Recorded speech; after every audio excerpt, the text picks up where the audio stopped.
Hello दोस्तों, स्वागत है आप सभी का। और आज हम एसएससी जीडी 12 जनवरी 2023 शिफ्ट 4 का पेपर देख रहे हैं। तो आप देखिए, पहला क्वेश्चन आपको क्या दे रखा है कि एक विक्रेता 10 रुपये में 15 वस्तुएं खरीदता है और 15 रुपये में 10 वस्तुएं बेचता है। तो विक्रेता द्वारा अर्जित लाभ ज्ञात करना है, उसका लाभ परसेंटेज बताना है। तो क्या दे रखा है आपको कि 10 रुपये में क्या कर रहा है, 15 वस्तुएं खरीद रहा है। क्या कर रहा है, 15 वस्तुएं खरीद रहा है। 10 रुपया में खरीद रहा है तो सीपी है, ठीक है। और 15 रुपये में 10 वस्तुएं बेच रहा है, 10 वस्तुएं बेच रहा है, ठीक है। तो ये एसपी है, ठीक है। अब हमें प्रॉफिट परसेंटेज बताना है। प्रॉफिट परसेंटेज हम कैसे बता पाएंगे, जब हमें ये पता चल जाए, हम ये कर लें कि जितनी वस्तुएं खरीदी हैं उतनी ही बेच दें, तो हमें पता चल जाएगा कितने का लाभ या हानि होगा। अगर हम इसे बराबर करेंगे तो इसमें कितने का मल्टीप्लाई करना पड़ेगा, 2 से, और इसमें कितने से, 3 से। तो 15 दूनी 30, 10 तिया 30। मुझे कैसे पता चला 2 और 3 से होगा, मैंने क्या किया, 15 वस्तुएं बटे 10 किया, तो आया 3 2, कितना है 3/2। 3 का मल्टीप्लाई इधर कर दिया और 2 का ऊपर कर दिया, समझ गए ना आप। तो अगर 2 का मल्टीप्लाई यहाँ किया तो 2 का यहाँ पर करना होगा, और यहाँ पर कितने का, 3 का। तो 10 दूनी 20 और 15 तिया 45। यानी कि आपने 30 वस्तुएं 20 में खरीदी और 30 वस्तुएं कितने बेची हैं, 45 में। यानी कि कम में खरीदी हैं और ज़्यादा में बेची हैं, तो आपको क्या होगा, लाभ होगा। कितने का लाभ हुआ है, 20 में से 45 गए तो कितना बचा, 25। कितना बचा, 25 बचा। आपको निकालना है लाभ परसेंटेज। तो लाभ या हानि परसेंटेज किस पर निकलता है, सीपी पे, बटे 20 और गुणा 100। तो 20 5 100, 25 पंजे 125। यानी कि 125% क्या होगा, लाभ होगा। क्या होगा, 125% लाभ होगा। समझ गए होंगे आप सब, ठीक है। नेक्स्ट देखते हैं।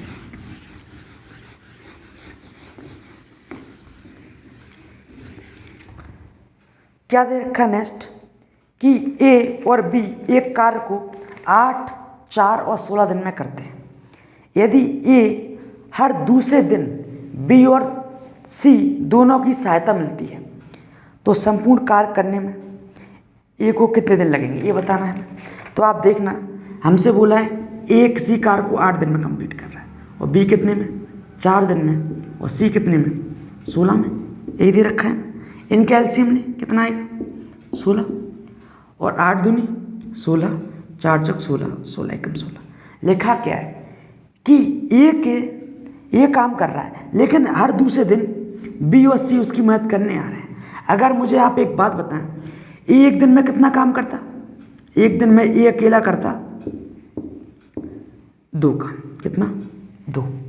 अगले दिन क्या होता है, अगले दिन ये तो काम करता ही है, लेकिन बी और सी उसके साथ आते हैं।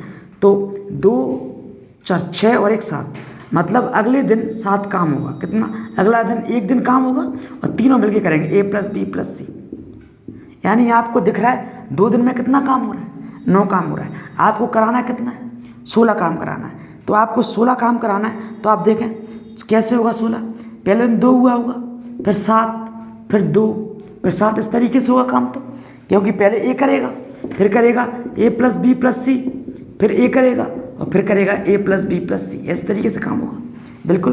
तो आप देखो, पहले दिन 2 हुआ, फिर 7 हुआ, 7 2 9, 9 2 कितना हुआ, 11 हो गया। और कितने दिन का काम होगा, 1 दिन, 2 दिन, 3 दिन तो ये हो गए, 1 2 3, ठीक है। 3 दिन तो ये हुए, इधर कहीं लिख लो, 3 दिन तो ये हो गए।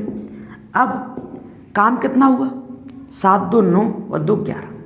अब 11 काम हो चुका 16 में से, बचा कितना है, 5। 16 में से 11 काम कंप्लीट हुआ तो कितना बचा, 5। अब ए बी सी मिलकर कितना करते हैं, 7 करते हैं। कितना करते हैं, 7। कराना कितना है, 5। तो आप लिख लेंगे 5/7, कितना, 5/7, क्योंकि 7 कंप्लीट तो हो नहीं पाएगा। तो 7 3 21 और 5 कितना आएगा, 26। 26/7 दिन में काम कंप्लीट हो जाएगा। समझ गए ना आप चाहते तो 9 का भाग लगा देते, पर 2 दिन का काम आता। फिर ऐसे ही हमें सॉल्व करना पड़ता आगे। जैसे आप इस तरीके से भी कर सकते हैं, जैसे इधर देखो, आप ऐसे करते कि ये कितने दिन का काम है इनका, 7 तो 9, 2 दिन का काम है, तो हम इसमें 9 का भाग लगाते हैं। तो 9 एकम 9 कितना बचा, 7, और 9 एकम 9 और 7, 9 दिन कितने का काम था, 2 दिन का, 2 गुणा हो जाता, 2 दिन तो ये आ गए। अब इसके बाद कौन करता, ए करता 2 दिन, 2 यूनिट काम, तो 2 यूनिट काम करेगा, 1 दिन और हो गया, 3 दिन हो गए, कितना बचा 5 यूनिट, कौन करेगा, तीनों मिलकर करेंगे, तो 3 दिन तो ये हो गए और 5/7 ये हो गया, क्योंकि ये तीनों मिलकर कितना काम कर रहे हैं एक दिन में, 7 कर रहा हूँ, कराना कितना है 5, तो 5/7। ठीक है, आप ऐसे भी कर लो, ऐसे भी, दोनों ही बातें। ठीक, देखते हैं नेक्स्ट।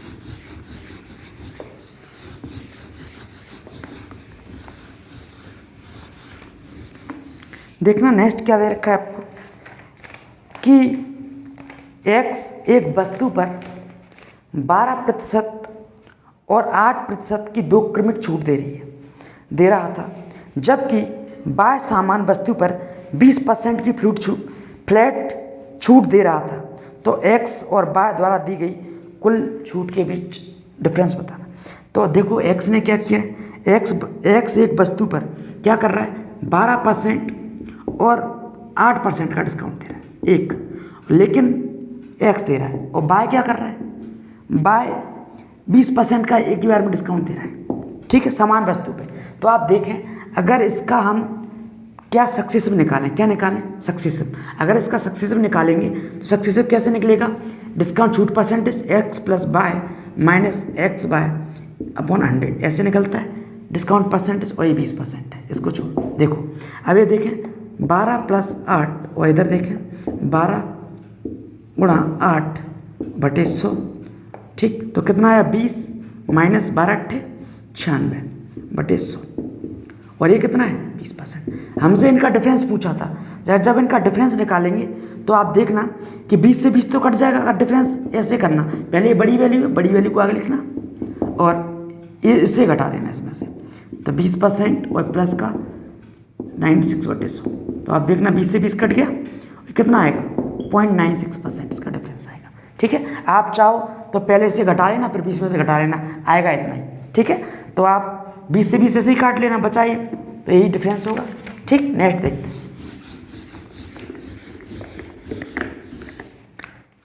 नेक्स्ट क्वेश्चन क्या दे रखा है आपको कि लारा ने एक बैंक में 8,000 रुपये की राशि जमा की, जिस पर उसने छमाही रूप से चक्रवृद्धि किया जाने वाला 10% दर से चक्रवृद्धि ब्याज मिलता है। 18 महीने के बाद राशि कितनी हो जाएगी। तो आपको गणना कैसी करनी है, छमाही गणना करनी है। समय कितना दे रखा है आपको, समय दे रखा है आपको 18 महीने, कितने 18 महीने, और आपको गणना कैसी करनी है, छमाही, यानी 6-6 महीने में गणना करनी है। तो कितनी बार गणना होगी, 3 बार होगी। और दर कितनी दे रखी है आपको, दर दे रखी है 10%, कितनी 10%। जब छमाही गणना होती है तो दर क्या हो जाती है, आधी, यानी 5%, कितनी 5%। और आपको मूलधन दे रखा है कितना 8,000, कितना दे रखा है 8,000 ये दे रखा है। तो आप मुझे बताएं, जब 5% की वृद्धि हो रही है हर साल, तो आप क्या कहोगे, 100 से 105 हो रहा है, 100 से 105, इसका मतलब 20 से 21, 5 से काट दो, ठीक है, 20 से 21। ऐसा कितनी बार होगा, 3 बार होगा, क्योंकि 3 बार गणना हो रही है 18 महीने में, 6-6 महीने में। तो 20 से 21 और 20 से 21 3 बार हो गया। ठीक है, इनका मल्टीप्लाई करें तो कितना आ गया 8,000, और इसका कितना होता है 9261। ठीक है, क्यूब कितना होता है 9261। आपको मूलधन कितना दे रखा है 8,000, तो 8,000 तो वैसे भी ये दिया है, तो 8,000 की वैल्यू 8,000 के बराबर ही है। ठीक है, आपको चाहिए मिश्रधन, यानी 9261 ही चाहिए। तो कितना आंसर आएगा आपका 9261, कितना आएगा 9261। समझ गए ना आप, काफ़ी इजी है ये क्वेश्चन तो। ठीक है, नेक्स्ट देखते हैं। देखिए नेक्स्ट क्या दे रखा है कि 2 उम्मीदवार हैं के बीच एक चुनाव में एक उम्मीदवार को कुल वैध मतों के 48% मत मिले, यानी जो वैलिड वोट हैं उसका 48%। 18% वोट क्या है उसमें से अवैध है, यानी कि इनवैलिड वोट है जो मान्य नहीं है। यदि कुल मतों की संख्या कितनी है 17,500 थी, तो दूसरे उम्मीदवार को मिले वोटों की संख्या बतानी, मिले वैध वोटों की संख्या। आप मुझे बताएं, आपको टोटल वोट कितने दे रखे हैं? 17,500, यही तो दे रखा है कि कुल जो आपके वैध मत हैं, जो कुल मतों की संख्या थी 17,500, सॉरी कुल मतों की संख्या कितनी है? 17,500, जिसमें से 18% अवैध हो गए। 18% अवैध हो गए तो वैध कितनी बचे?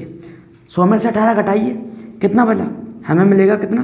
92, कितना? ओ सॉरी 82, कितना मिला? 82, ठीक है, 18% चला गया। तो इसके बाद 18% तो ये वैध हो गया। उसके बाद क्या बोल रहा है कि एक उम्मीदवार को मिले 48% वोट। कितने मिले? 48% वोट। तो दूसरे उम्मीदवार को बताना है, अगर एक उम्मीदवार को 48% मिले हैं तो दूसरे को कितने मिले होंगे? 52%। कितना? 52 मिले होंगे। इसी की वैल्यू बतानी है। अगर एक उम्मीदवार को 48% मिल गया तो मैं दूसरे उम्मीदवार को 100 में से माइनस कर देंगे तो कितना मिलेगा? 52%। तो इसे हम सॉल्व कर लेंगे। तो आप काटें, 2 ही से 2 जीरो कट गया, और ये कितना आ गया? 25 सत्ते 175 और 25 चौक 100। इसे काटते हैं, 4 एकम 4 और 4 तिया 12। जब आप इसमें इसका मल्टीप्लाई करेंगे तो आपको मिलेगा 7462। कितना मिलेगा? 7462, ठीक है। कितना मिलेगा? 7462। आप देख लो, 3 दूनी 6, 7 42, पीछे इकाई के अंक 2 है। तो आप जब भी इसका मल्टीप्लाई करेंगे 93 91 91 का मल्टीप्लाई 82 में होगा तो 7462 आएगा, जो दूसरे उम्मीदवार को वोट मिले हैं, ठीक है। समझ गए होंगे आप। नेक्स्ट देखते हैं,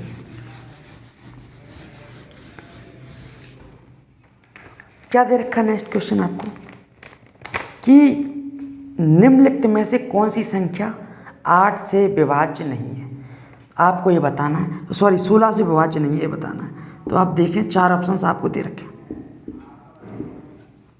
51, 68 और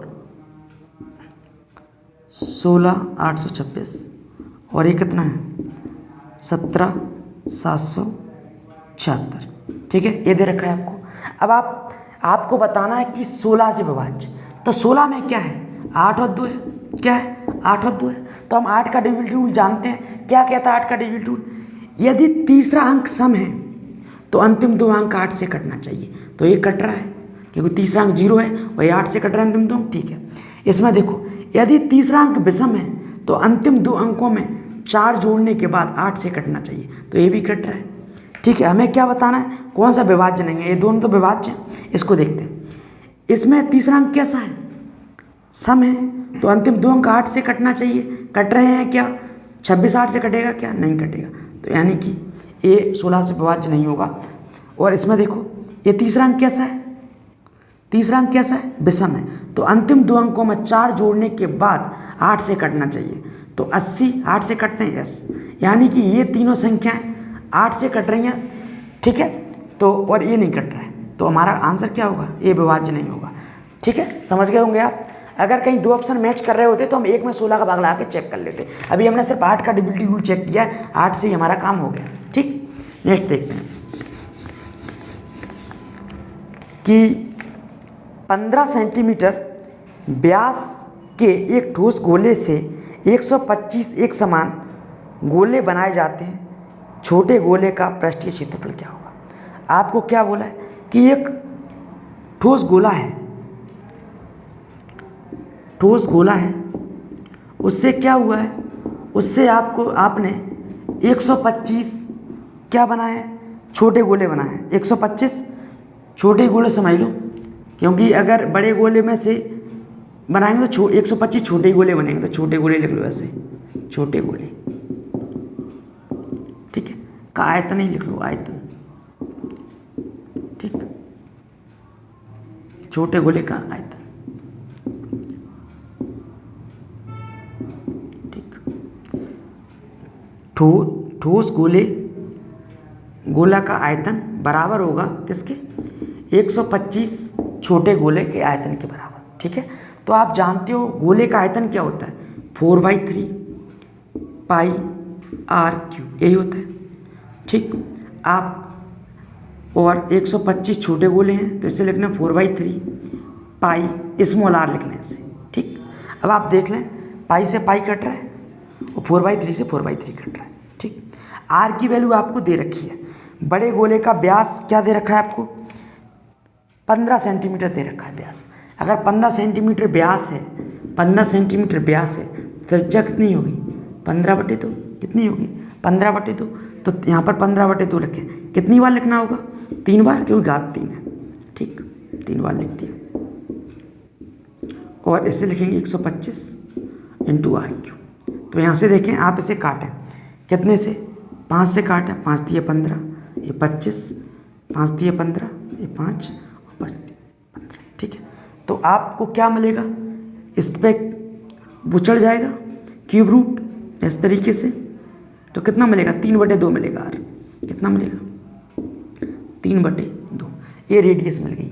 हमें रेडियस नहीं चाहिए, हमें त्रिज्या नहीं चाहिए छोटे गोले की, हमें चाहिए क्या, हमें चाहिए इसका पृष्ठीय क्षेत्रफल। क्या चाहिए, गोले का पृष्ठीय क्षेत्रफल। तो पृष्ठीय क्षेत्रफल क्या होता है गोले का, गोले का पृष्ठीय क्षेत्रफल क्या होता है, 4πr²। क्या होता है, 4πr², ठीक है ना, 4πr²। तो आपको क्या रखना है, 4 जैसा का तैसा, पाई में ही सारे ऑप्शन है, तो पाई को जैसा का तैसा रहने दें। आर की वैल्यू रखते हैं 3/2, कितनी, 3/2, कितनी, 3/2, और 2 बार लिखनी पड़ेगी, स्क्वायर है, तो 2 दूनी 4 और 4 4 कट गया, तो कितना आएगा, 9π। कितना आएगा, 9π।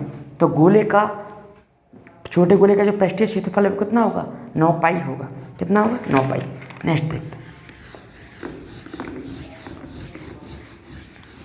ठीक है। देखिए नेक्स्ट क्वेश्चन कि प्रथम 4 विषम अभाज्य संख्या का औसत। प्रथम 4 विषम अभाज्य संख्या, अभाज्य संख्याएं क्या होती हैं, प्रथम 4 विषम अभाज्य। तो भाई विषम अभाज्य देखना है। जैसे अभाज्य संख्या क्या क्या होती है, अभाज्य संख्या क्या होती है, जिनके गुणनखंड, जिनके सिर्फ 2 गुणनखंड हो। कौन कौन से, एक तो 1 और 1 स्वयं, वही होती है अभाज्य संख्या। तो अभाज्य संख्या कहाँ से स्टार्ट हुई है, 2 से, 2, 3, 5, 7, 11, 13 इस तरीके से होती है। लेकिन हमें क्या चाहिए, विषम अभाज्य संख्या चाहिए, विषम अभाज्य संख्या। तो 2 तो सम है, तो 2 तो नहीं हो सकती, हमें 4 अभाज्य संख्या चाहिए। कितनी, 4 विषम, 1, 2, 3 और 4, ठीक है। तो ये 4 होंगी। अब हमें इनका क्या करना है, एवरेज निकालना है। एवरेज निकालने के लिए क्या ना करेंगे, इन सबको जोड़ेंगे और जितनी संख्या है उनका डिवाइड कर देंगे। तो आप इन सबको जोड़ें, कितना आ रहा है, 11 और 7 18, 18 और 15, 18 और 5 कितना होगा, 23, 23 और 3 कितना, 26, कितना होगा, 26। तो 26 हो गया। और कितनी वैल्यू का डिवाइड, 1, 2, 3, 4, 4 संख्या होगा। तो 4 पंजे 20 और 4 6 24, बचा कितना, 2, तो 4 पंजे 20। तो 6.5 आएगा इनका एवरेज। कितना आएगा, 6.5, ठीक है। समझ गए होंगे आप सब। 2 इसलिए नहीं लिया क्योंकि 2 एक सम संख्या है, ध्यान रखना, 2 सम है। उसने बोला था विषम अभाज्य। देखते हैं नेक्स्ट कि एक ट्रेन पहले 10 मिनट में 90 किलोमीटर प्रति घंटा की चाल चलती है, अगले 25 मिनट में 60 किलोमीटर प्रति घंटा की चाल चलती है, और अंतिम 4 मिनट में 15 किलोमीटर प्रति घंटा की चाल चलती है। हमें ट्रेन की औसत चाल बताइए। तो आप देख लो, एवरेज जो स्पीड से ज़्यादा सवाल देखे गए हैं टाइम एंड स्पीड में, तो आप देखो हर से ऐसा कोई सेट नहीं है जिसमें एवरेज स्पीड से सवाल ना आया हो। तो एवरेज स्पीड का सवाल आपको अच्छे तरीके से कर लेना है। तो आप देखो क्या बोला गया है, 10 मिनट में कितना चल रहा है वो, 10 मिनट में चल रहा है 90 किलोमीटर प्रति घंटा की स्पीड चल रहा है 10 मिनट तक। और 25 मिनट तक कितने की सी, 25 मिनट का चल रहा है 60 किलोमीटर प्रति घंटा की स्पीड से। और यहाँ पर 4 मिनट चल रहा है वो 15 किलोमीटर प्रति घंटा। ये सवाल में दे रखा है आपको क्या चाहिए, औसत चाल चाहिए, एवरेज स्पीड चाहिए। क्या चाहिए, एवरेज स्पीड। एवरेज स्पीड क्या होती है, कुल दूरी बटे कुल समय। कितना, कुल दूरी बटे कुल समय, कुल दूरी बटे कुल समय। अब आप देखो यहाँ आपको दूरी तो कहीं नहीं दिख रही, कहीं दिख रहा है आपको दूरी, नहीं दिख रहा। लेकिन हम जानते हैं, क्या जानते हैं, हम ये जानते हैं कि चाल इक्वल टू दूरी बटे समय होता है। कितना, 4 इक्वल टू दूरी बटे समय होता है, speed equal to distance upon time. अगर आपको डिस्टेंस चाहिए, दूरी चाहिए, तो किसमें चाल का मल्टीप्लाई हो जाएगा, चाल में किसका मल्टीप्लाई हो जाएगा, समय का। किसका, समय का। तो आपको क्या मिल जाएगी, दूरी मिल जाएगी। तो यहाँ से हम दूरी निकाल सकते हैं, 10 का गुणा 90 में कर दें तो हमें दूरी मिल जाएगी। कैसे करना है आप देखें, 10 गुणा 90 कर दिया तो हमें क्या मिली, दूरी। लेकिन 1 किलोमीटर प्रति घंटा में, ये किस में, मिनट में, तो इसे भी हम किस में कन्वर्ट कर दें, घंटा में, तो 60 का भाग प्लस इसकी दूरी कितनी होगी, 25 गुणा 60 डिवाइड बाय 60, क्योंकि इसे भी घंटा में कन्वर्ट करें। इधर देखें 15 गुणा 4 और डिवाइड बाय 60। ये तो क्या आ गया, ये तो आ गई हमारी क्या, एक मिनट, ये आ गई हमारी दूरी। हमें बटे में क्या करना, कुल समय, तो इसका समय करें, ये कितना हो गया 35 और 4 39, कितना हुआ 39। आप लिख लें चाहे 10 प्लस 25 प्लस 4, ये मिनट में कन्वर्ट करेंगे तो 60 का भाग लग जाएगा। ठीक है, अब आप देखें, अब हम इसे सॉल्व करते हैं। तो आप देखो पूरे सवाल में 60 कॉमन आ जाएगा, तो 60 60 डायरेक्ट ही काट दो, क्योंकि इधर से 60 कॉमन आ गया और नीचे भी 60 है, 60 60 कट चुका है। तो आप ऊपर देखें कितना मिला 900, वही 25 छक्के कितना होता है 150, तो यानी 1500 हो गया, और 15 चौक 60 ये हो गया, और ये कितना नीचे, ये कितना होगा 39। ठीक है, कितना मिला 39। सही है सब कुछ। अब आप इसे सॉल्व करें, 25 150, ठीक है। अब हम इसे सॉल्व करते हैं तो कितना आएगा, ये 2400, ये कितना हुआ 2460, 2460 डिवाइड बाय 39। अब आप काटें 3 से, 3 8 24, 3 दूनी 6, ये कितना आ गया 820 बटे 13, इतना आ गया। देखो 13 8 24, 3 दूनी 6 और ये आ गया। अब आप इसमें 13 का भाग लगाएं, तो 13 का भाग लगाएंगे तो कितनी बार जाएगा ये, 13 6 78, कितना 13 6 78, तो 6 ही आ गया, कितना बचा 4, 13 3 39 और 1, इतना मिलेगा।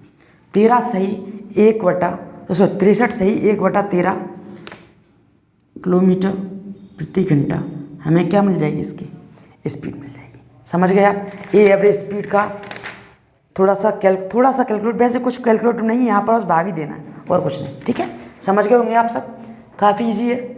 नेक्स्ट देखते हैं, आपको एवरेज स्पीड का सवाल अच्छे से कर लेना है, इससे हर सेट में सवाल पूछा गया है SSCD में, आपको दिख रहा होगा। ठीक है, देखें नेक्स्ट क्वेश्चन क्या दे रखा है हमें कि 3 उम्मीदवार हैं ABC, एक चुनाव में पंजीकृत मतदाताओं में से 80% ने मतदान किया। तो आप एक बात जान लो कि हम ये मान के चलते हैं कि टोटल 100 मतदाता थे, कितने थे 100। ये पंजीकृत मतदाता हैं, कितने पंजीकृत, इनका नाम रजिस्टर्ड है। उसमें से क्या हुआ 80% ने मतदान किया है, तो 80% यानी 80 ने मतदान किया, ऐसा मान के चलते हैं। ठीक, और सभी वैध मत हैं, जिन्होंने मतदान किया उसमें से सभी वैलिड वोट है, कोई भी इनवैलिड वोट नहीं। इसके बाद उसने क्या बोला कि B को A से 50% कम मत मिले। तो इस लाइन को हम यहाँ लिखते हैं, B को A से 50% कम मत मिले हैं, यानी कि कितने मिले हैं 50, और A को कितने मिले हैं 100। ठीक है, तो 1:2 तो ये आ गया। आगे क्या लिखा है कि B और C एवं B एवं C द्वारा हासिल किए गए मतों की संख्या का अंतर 10,000 था और B को C से 10% अधिक मत मिले हैं। इस लाइन को लिखो, B को C से 10% अधिक, B को C से 10% अधिक, यानी कि B को कितना मिला हुआ 110, C से 10% अधिक यानी 110, तो ये आ गया 11:10। ठीक, यहाँ पर देखो B समान है हर जगह, तो यहाँ पर कितना है 11 है, यहाँ पर कितना 1, तो इसमें 11 का मल्टीप्लाई कर इससे बराबर हो जाए। तो आप देखो आपको क्या मिला, ABC का रेशो, आपको ABC का रेशो मिला है, A कितना है आपका 22, B कितना है आपका 11 और C कितना है 10। ये ABC का रेशो मिल चुका है। उन्होंने बोला है कि इनका डिफरेंस कितना है, B और C का कितना है 10,000, लेकिन पहले ये तो निकाल दें कि ये 80 इनमें कैसे बटे होंगे। तो आप देखो ये टोटल कितना था 80 था, कितना था आप इधर देख लें, टोटल कितना था, 80 था, टोटल 80। अपने अकॉर्डिंग रेशो में कितना है टोटल, 43, कितना 43, आप देखो जोड़ लो, 33 10 43। आपको चाहिए किसकी वैल्यू, इन दोनों के डिफरेंस की, क्योंकि उसमें डिफरेंस की वैल्यू दे रखी है कितनी, 10,000। तो इस एक यूनिट की वैल्यू, ये डिफरेंस है 1, इतने की वैल्यू कितनी दे रखी है सवाल में, 10,000, कितनी 10,000, ठीक, कितनी 10,000 दे रखी है। तो एक यूनिट की वैल्यू यहाँ से कितनी निकलेगी, एक यूनिट की वैल्यू निकलेगी 10,000 गुणा 43 का मल्टीप्लाई डिवाइड बाई 80। और आपको चाहिए क्या, आपको चाहिए मद्दा सूची में पंजीकृत। तो पंजीकृत कितने थे पूरे, पंजीकृत कितने थे, 100 थे, कितने थे 100। तो आपको चाहिए 100 यूनिट की वैल्यू, कितने की वैल्यू, 100 यूनिट की वैल्यू। तो 10,000 गुणा 43 और गुणा 100 और बटे 80, कितना बटे 80, ठीक है। तो आप इसे काट दें, 25 चौक 20 500 और 20 चौक 80, ठीक है, इसे काट दें, ये 25 आ गया। और अब आप इसका मल्टीप्लाई कर दें, ठीक है, क्या कर दें, मल्टीप्लाई कर दें। तो मल्टीप्लाई करेंगे तो आपको कितना मिलेगा, आपको मिलेगा 537,500, कितना मिलेगा, इतना मिलेगा, ठीक है। ऑप्शन नंबर ए, आप इसमें मल्टीप्लाई कर दें, 25 पंजे 125, 125 का मल्टीप्लाई 43 में कर देना, आपको ये मिल जाएगा, ठीक है। समझ गए होंगे, काफ़ी थोड़ा आपको यहाँ पर ध्यान देने की आवश्यकता है, बस यहाँ पे ये कि मैंने इसे कैसे किया। टोटल 80 था, अपना रेशो में कितना है, इतना, और हमें बी और सी का डिफरेंस दे रखा था यानी 1 यूनिट, तो मैंने 1 का गुणा किया, इसकी वैल्यू कितनी दे रखी है। उसके बाद हमें चाहिए था कुल पंजीकृत मतदाता, तो हमने 100 का मल्टीप्लाई कर दिया, ठीक है। समझ गए होंगे आप सब, थोड़ा न्यू क्वेश्चन था। नेक्स्ट देखते हैं कि 550 मीटर और 650 मीटर की लंबाई वाली दो ट्रेनें 68 किलोमीटर प्रति घंटा और 40 किलोमीटर प्रति घंटा की चाल से विपरीत दिशाओं में एक दूसरे को समांतर चल रही हैं, तो कितने समय में एक दूसरे को पार करेंगे। हमें ये बताना है कितने, और समय बताना है हमें सेकंड में, किसमें, सेकंड में। तो हमारी दो ट्रेन है एक दूसरे की कैसे, उनकी स्पीड क्या होती है, एक आ रही है 68 की स्पीड से इधर से, और दूसरी किससे आ रही है 40 की स्पीड से, कितने की से 40 की स्पीड से, ठीक। और डिस्टेंस आपको दे रखी है 550 और 650, यही दे रखा है। जब ये दोनों ट्रेनें एक दूसरे को विपरीत दिशा में पार करेंगी तो क्या होगा, समय क्या होता है, दूरी बटे चाल, क्या होता है, दूरी बटे चाल, यही होता है। तो आपकी डिस्टेंस कितनी हो रही है, ये दोनों जुड़ जाएंगी, तो डिस्टेंस जुड़ेंगी 550 प्लस 650, ठीक, 550 प्लस 650, ठीक। और ये स्पीड जुड़ेंगी तो 68 प्लस 40, कितना 68 प्लस 40, ये जुड़ गई। लेकिन ये हमें किस में, मीटर में, एक किस में, किलोमीटर प्रति घंटा में। इसे किस में कन्वर्ट कर दें, मीटर प्रति सेकंड में। तो 18/5, 5/18 करना होगा, ठीक है, 5/18। तो आप जोड़े ना, ये कितना है 1200 और ये कितना है 108 और यह है 5/18। तो 18 पंज 90 और 18 छक्के 108, ठीक। और 6 दूनी 12 और 4 पंज 20, यानी कितना आएगा 40 सेकंड। कितना आ रहा है 40 सेकंड, ठीक है। 40 सेकंड बाद ये ट्रेन एक दूसरे को पार कर जाएंगे, ठीक। समझ गए होंगे आप, ठीक है। नेक्स्ट देखते हैं, काफ़ी सरल था ये। आप देख रहे हो कि पेपर में ज़्यादा जो क्वेश्चन है वो सभी सरल ही हैं। एक आध क्वेश्चन है जो थोड़ा बहुत समस्या कर रहा है, बाकी तो ऐसे हैं कि 30 सेकंड में, 25 सेकंड में। एक आध क्वेश्चन ऐसा है जो हमारा 40 से 45 सेकंड ले रहा है, लेकिन ऐसा कोई क्वेश्चन ऐसा नहीं है कि हमारा 2 मिनट ले जाए या 1.5 मिनट ले जाए, है ना। नेक्स्ट देखते हैं क्या दे रखा नेक्स्ट क्वेश्चन हमें, कि एक व्यापारी किसी वस्तु के अंकित मूल्य पर 20% की छूट देने के बाद 12% लाभ होता है। यदि कोई छूट ना देकर वह वस्तु अंकित मूल्य पर ही बेची जाए तो उसका लाभ परसेंटेज। तो आप देखें, आप माने CP कितना 100, CP कितना 100। अगर उसे 12% लाभ हो रहा है, तो लाभ हो रहा है तो कितने बेच रहा होगा 112 में, क्योंकि लाभ हानि किस पे होती है, CP पे होती है। तो अगर उसने 100 में खरीदी है, 12% लाभ हो रहा है, तो 112 में बेच रहा होगा। अब क्या दे रखा है हमें, डिस्काउंट कितना परसेंट दे रहा है, 20%। तो डिस्काउंट लगता किस पे, MRP पे। MRP पे डिस्काउंट कितना दे रहा है, 20%, यानी कितने में सेल कर रहा होगा, 80 में। जब करेगा तो हमें क्या मिलेगा, विक्रय मूल्य मिलेगा। जब MRP पे डिस्काउंट दिया जाता है तो क्या मिलता है, विक्रय मूल्य। विक्रय मूल्य रहा। अब इसे सॉल्व करें तो ये कितना आया, 4 और ये 5। इसे 4 से काट दें, 4 दूनी 8 और 4 8 32, ठीक है। और MRP कितनी आई, 8 5 40, 5 दूनी 10, 140।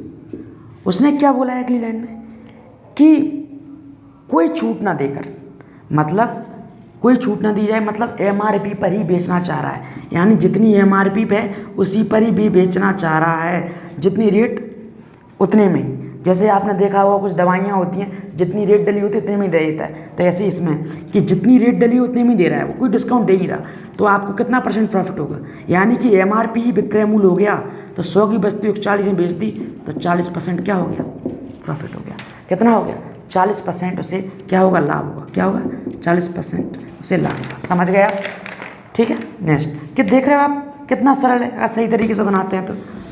नेक्स्ट अगला देखते हैं कि एक त्रिभुज की 2 भुजाएं बराबर है, एक त्रिभुज की 2 भुजाएं बराबर हैं और तीसरी भुजा इसमें किसी भुजा की 1.5 गुना ही है, 1.5 गुनी है। तो हमें नहीं पता, तो हम भुजा, पहली भुजा त्रिभुज की A, दूसरी B और तीसरी C मान लेते हैं। ऐसा कह देते हैं कि एक भुजा A, क्योंकि ट्राइंगल में 3 ही भुजा होती हैं, ABC, इस तरीके से मान लिया हमने। 2 तो बराबर है, 2 तो समानुपात में।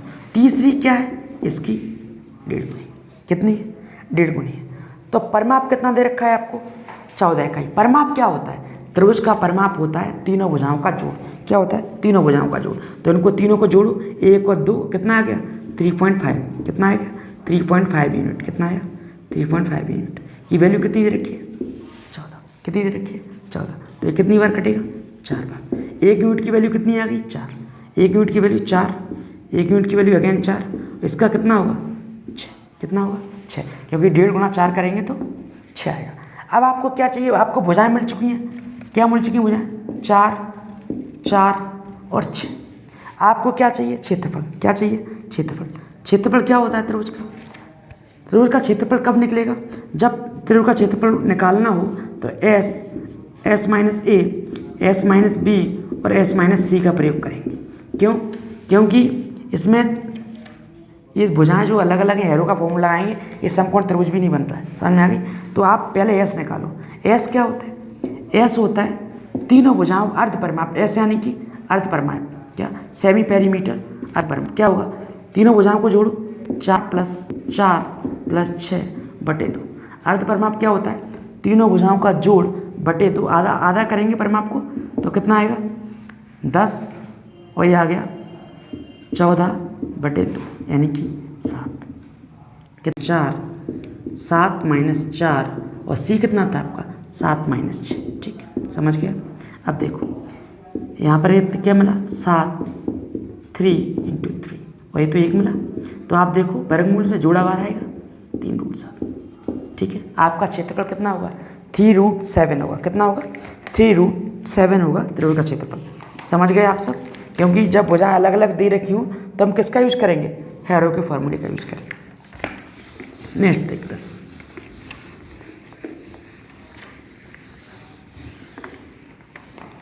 क्या दे रखा है नेक्स्ट क्वेश्चन कि 2 वर्षों के लिए 10% वार्षिक की चक्रवृद्धि ब्याज दर पर 1,50,000 का ऋण लिया गया। वार्षिक ब्याज वार्षिक रूप से चक्रवृद्धि किया जाता है। इस भुगतान समान वार्षिक किस्तों में किया जाना है और किस्त का भुगतान प्रत्येक वर्ष के अंत में किया जाना है। तो समान वार्षिक किस्त का मान ज्ञात करें। ठीक है, ये बताना है। तो आप देखें कि 10% रेट है। क्या है, 10% रेट है। अगर 10% रेट है तो आप कह सकते हो कि हर साल 10% बढ़ रहा होगा, यानी कि 100 से 110। कितना, 100 से 110।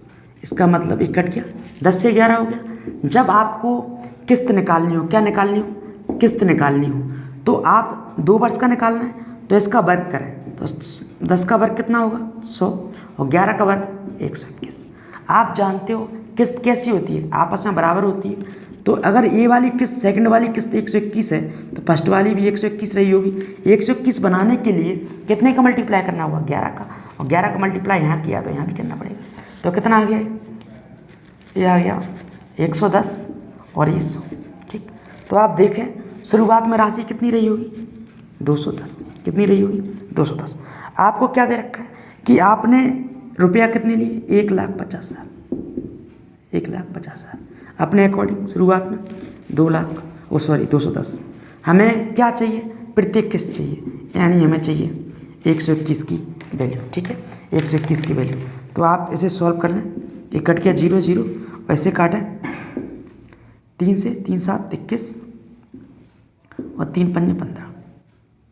ठीक है, 5 आ गया।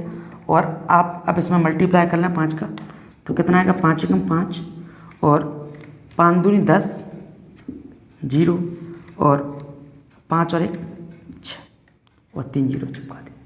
और आप इसमें कितने का भाग लगा देंगे, कितने का 7 का। जैसे ही आप 7 का भाग लगाओगे तो आपको मिलेगा 7 8 56 8 और 4 आपको मिल जाएगा, डायरेक्टली लिख लो 428.57 इतना मिलेगा। ठीक है, आप देख रहे हो 7 8 56 और कितना बच गए 4 और 7 6 42, तो आप 3 बचा, फिर 7 चौक 28। ठीक है, अब हम देख कर ही लगा लेंगे क्योंकि आपके 3 डिजिट आगे वाले दिख रहे हैं, 2 डिजिट दिख रहे हैं, तो आप इसी को लगा लें। ठीक है, काफ़ी इजी है भी। जब भी आपका किस्त वाला सवाल आए तो आपको ध्यान रखना है कि जो रेशो आएगा उसका वर्ग करना है। ठीक है, अगर से 2 साल के लिए पूछा है तो, और 3 साल के पूछेगा तो वर्ग, फिर इसमें क्यूब करेंगे। ठीक है, इस तरीके से। जब 3rd ईयर का आएगा तो हम देखेंगे कैसे करना है। नेक्स्ट देखते हैं कि नेक्स्ट क्वेश्चन क्या दे रखा है हमें कि एक ट्रेन बिना रुके हुए निश्चित दूरी 75 किलोमीटर प्रति घंटा की रफ्तार से चल रही है। कितने की रफ्तार से 75 किलोमीटर प्रति घंटा तय करती है। जब वह रुकती है तो समान दूरी कितने की स्पीड से हो जाती है 65 की से। कितने की से 65 की स्पीड से। ठीक है, तो ट्रेन प्रति घंटा कितने मिनट रुकती है, कितने मिनट रुकती है पूछा गया है। तो आप देखो 75 से 65 हो जा रही है, यानी कि कितने का 10 किलोमीटर सीधा डिफरेंस आ रहा है 10 किलोमीटर प्रति घंटा। किससे आ रहा है 75 से। और आपको मिनट बतानी है तो आप कितने का मल्टीप्लाई करेंगे 60 का। कितने का 60 का। कितने मिनट रुकती है ये बताना है, रुकती है कितने मिनट, तो आपको कितने मिनट रुकती है ये बताना है। तो देखो 15 चौक 60, 15 5 75 और ये 5 दूनी 10, यानी 8 मिनट। कितना 8 मिनट। समझ गए ना। ये काफ़ी इजी क्वेश्चन है, लेकिन इसे थोड़ा ध्यान रखना कि यहाँ 60 का मल्टीप्लाई करते हैं, नहीं तो तुमने भावना में बहकर अगर 100 से मल्टीप्लाई कर दिया तो समझ लो क्या होगा। ठीक है, आपको मिनट है पूछा है तो आप यहाँ पर 60 का मल्टीप्लाई करेंगे। नेक्स्ट देखते हैं आगे क्या दे रखा है हमें। रेशो ही बनाना है इसमें। तो ए बी का रेशो कितना दे रखा है 5 8। कितना 5 8। और बी सी का कितना दे रखा है 4 7। और हमें चाहिए ए बी सी का रेशो किसका, ए अनुपात बी अनुपात सी। तो आप क्या करेंगे 4 5 20, 8 चौक 32 और सी कितना आएगा 8 7 56। ठीक, और एक कट रहा है तो और काट दो कितने से, इसे बी सी दे रखा है, ए बी सी का मान चाहिए ना हमें, इसे काट दो 4 से। 4 5 20, 4 8 32, 4 एकम 4 और 4 6 16। ठीक है, तो 5:8:14 आएगा। ठीक है, इसे बनाने के बहुत सारे तरीके हो सकते हैं रेशो के। तो आप ऐसे बना दो या फिर कोई और तरीका लगा देना। ठीक है, नेक्स्ट देखते हैं कि सिंप्लीफिकेशन का क्वेश्चन है। क्या दे रखा है 197 माइनस 1/9 कोष्टक 42 प्लस कोष्टक में 56 माइनस 8 प्लस 9 और इसे बंद ब्रैकेट बंद 108। आपको इसे सॉल्व करना है। सबसे पहले क्या सॉल्व होगा? सबसे पहले होगा सबसे छोटा वाला ब्रैकेट सॉल्व। तो आप इसे सॉल्व करें तो आप देखना, ये बचा +1 यानी कितना आ गया 57, और ये बचा 42 और 57 कितना होगा 42 और 57 कितना होगा 99, कितना होगा 99, कितना होगा 99, और एक कोष्टक के अंदर इसे रहने दें 1/9, ठीक, और 197 और इधर 108, ठीक, सही है सर। तो 11 में 99, ठीक, 9 आ गया और 9 इसमें जुड़ जाएगा तो कितना आएगा, सॉरी ये कितना आएगा 11 आएगा, ठीक। यहाँ देखो 197 और इधर जुड़ जाएगा ये, तो कितना मिलेगा हमें मिलेगा 119, कितना मिलेगा 119, और आप इसमें से घटा लो तो हमें कितना मिलेगा, तो आप देखो 7 में से 9 गए तो 8 बचेगा यानी 78 मिलेगा, कितना मिलेगा 78, एक ही ऑप्शन में दिख रहा है हमें, ठीक। तो ये हमारा आंसर हो जाएगा। तो 9 का भाग 9 कम 9, 9 कम 9। नेक्स्ट देखते हैं, सिंप्लीफिकेशन के तो काफ़ी सरल से क्वेश्चन आ रहे हैं जीडी में, तो देख ही रहे होंगे, एक स्टेप या 2 स्टेप मैक्सिमम। नेक्स्ट क्वेश्चन क्या दे रखा है, इस क्वेश्चन को आप ध्यान से देखना, 7:9 और दे रखा है 11:15, ये भी दे रखा है, और आपसे बोला है इसमें से क्या घटा दिया जाए कि परिणाम समानुपात हो जाए, ठीक है। तो अगर आप बेसिक तरीके से करते तो ऐसे लिखते आप इसे, ऐसे x घटाते ऐसे, उसके बाद आपकी वैल्यू आती जो भी आती, ठीक। लेकिन अपन को करना कैसे, अपन को करना ऐसे, इनका डिफरेंस देखो कितना है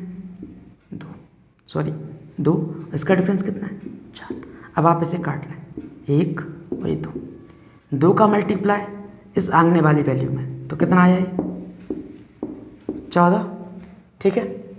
अब आप और 1 मिनट, और इस 1 का मल्टीप्लाई इस आगे वाली वैल्यू में, तो कितना आया 11। इनका डिफरेंस कितना आ रहा है 3, और इनका डिफरेंस कितना है 1, इसका डिवाइड कर देंगे तो 3, यानी कि हमें इसमें से कितना घटाना है 3 घटाना है। आप चाहो तो आप चेक कर लो, देखो इसमें से 3 घटाओगे, इसमें से भी 3, इसमें से भी 3, इसमें से भी 3, तो आपको कितना मिला, ये कितना मिला 4/6, और ये कितना मिलेगा घट के, ये मिलेगा हमें 8/12, यानी कि 2/3, कितना 2/3, यहाँ भी 2/3, समझ गए आप, 3 घटाना। अगर आप थोड़ी समस्या आ रही है तो आप इसको ऐसे लिख लेना, जैसे 7/9 और 11/15 ऐसे लिख सकते हो ना आप हमेशा ऐसे लिखने की आदत है। तो आप देखो इसमें डिफरेंस कितने का 4 का, इसमें कितने का 2 का, इससे काटें ये आ गया 2, 7 दूनी 14, ठीक है, 7 दूनी 14, और इस 1 का गुणा कहाँ होगा इसमें, तो कितना आया 11, और 14 में से 11 गया तो कितना मिला 3, कितना मिला 3, और अब इसमें से 2 में से 1 गया तो 1, तो 1 का डिवाइड, यानी कि कितना आएगा 3 ही आएगा, कितना आएगा 3 आएगा, नहीं तो आप क्रॉस मल्टीप्लाई करोगे थोड़ा टाइम लग जाएगा आपको, ठीक है। नेक्स्ट देखते हैं, आप इस ट्रिक का ध्यान रखना कि किस तरीके से लगाना है। नेक्स्ट देखिए कि एक व्यक्ति 2 वस्तुओं को एक ही मूल्य पर खरीदा, एक को 10% लाभ पर और दूसरी को 5% हानि पर बेच देता है। दोनों विक्रय मूल्यों के बीच का अंतर कितना है 60 है। तो दोनों वस्तुओं क्रय मूल्य का योग बताना है। तो आप क्या बोल रहे हो कि ये बोल रहा है कि दोनों वस्तुओं को समान रेट पर खरीदा है, तो मैं 100 मान लेता हूँ। पहली वस्तु को कितने में बेचा उसने 10% लाभ, 10% लाभ यानी कितने में बेचा होगा 110 में। अगर 10% प्रॉफिट कमा रहा है तो 110 में सेल किया होगा, ठीक है, 110 में सेल किया होगा। दूसरी वस्तु को क्या कर रहा है वो 5% कितने में 5% हानि में। अगर 5% हानि बेच रहा है तो कितने में 95 में, ठीक है, 95 में। उसने बोला है कि दोनों विक्रय मूल्य का अंतर कितना है 60, तो दोनों का विक्रय मूल्य अपना कितना है डिफरेंस 15। तो आप देख लो 110 में से, तो 15 की वैल्यू आपको कितनी दे रखी है 15 यूनिट की वैल्यू दे रखी है 60, कितनी 60, तो 1 यूनिट की वैल्यू कितनी आ गई 4। आपको चाहिए क्या दोनों वस्तुओं के क्रय मूल्य, तो दोनों का क्रय मूल्य कितना है 200, 100 200, तो आपको चाहिए 200 यूनिट, कितना 200 यूनिट। तो आपको 4 × 200 यानी कितना आएगा 800। कितना आएगा? 800 रुपया। समझिए, काफ़ी ईजी है। ठीक है, नेक्स्ट देखते हैं।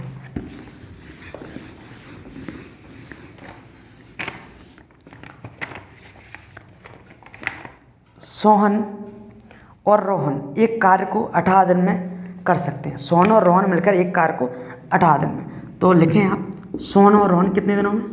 सोहन प्लस रोहन, सोहन प्लस रोहन 18 दिन में कर रहे हैं। और सोहन अकेला कितने? 27 दिन में। सोहन अकेला 27 दिन में। ठीक, ये दिया है। और पूछा क्या गया है कि रोहन अकेले उस कार्य को कितने समय पूरा करेगा। हमें रोहन का बताना है। सबसे पहला क्या काम क्या करना है? हमें इसका क्या लेना है? एलसीएम लेना है। तो एलसीएम कितना आ रहा होगा? 54। कितना आ रहा होगा? 54। 18 और 27 का एलसीएम कितना आएगा? 54।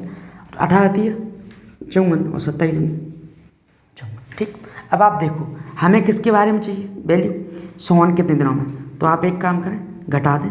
तो देखो सोहन से सोहन घटा, 3 में से 2 क्या? तो 1, यानी कि रोहन एक दिन में 1 यूनिट वर्क करता है। हमें कितना कराना है? 54। तो 1 का भाग लगा देंगे, यानी कि रोहन अकेला 54 दिनों में कंप्लीट कर देगा। कितने में? 54 दिनों में कंप्लीट कर देगा। ठीक है, आपको समझ में आ गई होगी। तो और आप आज की क्लास की PDF टेलीग्राम ग्रुप से ज़रूर डाउनलोड कर लें और उसे बार बार प्रैक्टिस करें, जिससे आप पेपर में बेहतर कर पाएँ। आप सभी PDF को आपको टेलीग्राम ग्रुप पर मिल जाएंगी। हमारी SSC GD की 12 क्लासें कंप्लीट हो चुकी हैं आज। ठीक है, आप सभी को डाउनलोड कर लें और उनको बार बार सॉल्व करें, जिससे आपका एग्ज़ाम में बहुत अच्छा स्कोर हो सके। हमारा टारगेट 20 आउट ऑफ 20 लाना है पेपर में, किसी भी कीमत पे हमें 20 में से 20 ही लाना है। ठीक है, क्योंकि आप देख रहे हो काफ़ी इजी क्वेश्चन पूछे जा रहे हैं SSC GD में। और आप ऐसे चैनल पर नए हो तो चैनल को सब्सक्राइब जरूर कर लें और बेल आइकन प्रेस कर लें, जिससे आपको न्यू वीडियो का नोटिफिकेशन प्राप्त होता रहे।